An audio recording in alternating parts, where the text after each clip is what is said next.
Now, for content creators, right, you can get away with being nicheless. Who follow you like that, who like your content.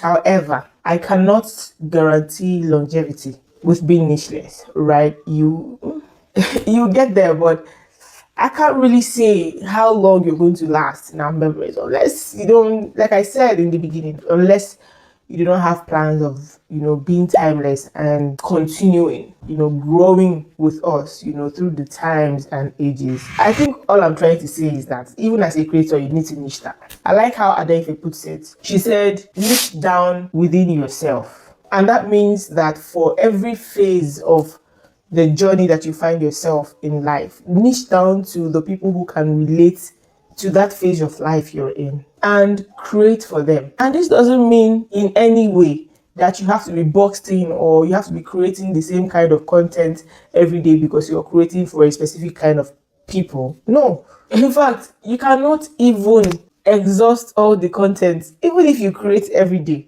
Let's say you're a busy young girl who is trying to balance, you know, career and self-care, right? You are a career lady, but you still prioritize your self-care.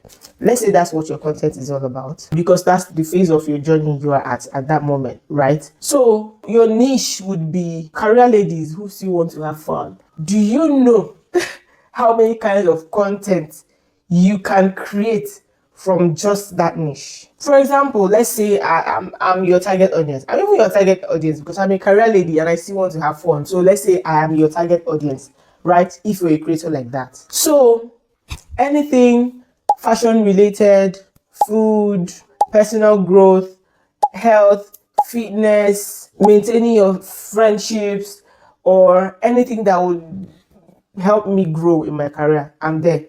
If you're creating it, I'm there, because I'm assuming that's the kind of journey you're on as well. Because as a career lady who is trying to balance career and self-care, you are still going to be interested in all these things. So if you're creating it because that's the journey you're on, I would definitely relate because I am your target audience. So you can't run out of content. Like, how many things can you create before you start saying you run out of content or you'll be creating one particular kind of content? The moment you start saying, oh, my content is for everybody, I don't want to niche down, I want to be the nicheless gang, and then you start dropping content on Kayamata, or you start doing like Insta blog, you start dropping hot gossip gist from everywhere that does not have, cannot relate to, or we don't even want to, we are trying to stay away from, right? You start selling crypto or posting about crypto, or you start pranking people, becoming those annoying pranks that I see on social media that I don't know why or how they do that, but I guess they have their own target audience, right? The moment you start the moment you start doing all that thing, okay, you have lost focus, you have lost me, you are nicheless, and that means me, I cannot relate to you, so I would rather unfollow. I won't remember you. We'll leave you to those people who are also who follow nicheless creators, right?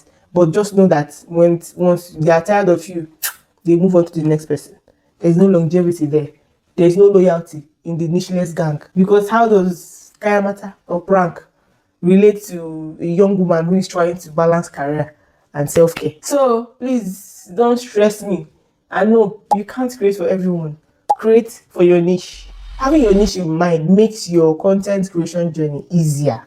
It makes it easier and more impactful. You know exactly what to create, right? And then the consumer or your target audience they know exactly who to stick with, so that we're not everywhere following everybody. When you niche down, we as the consumers of the content, we also know exactly who to stick with, who to be saving their content, who to be screen recording their content and be posting on our WhatsApp and all of that, right? And it's a win-win. It's a win-win. You win, I win. Why? Because you have decided to niche down and save us all the stress. And it's okay to dabble, it's okay to dabble, start off without knowing your niche. In fact, most people don't. You might experiment, try different things, talk to different people, that's part of the process. But it is not okay to camp there forever it's not okay to be comfortable in not knowing your niche, because as you progress, even you would notice the people who are more attracted to you.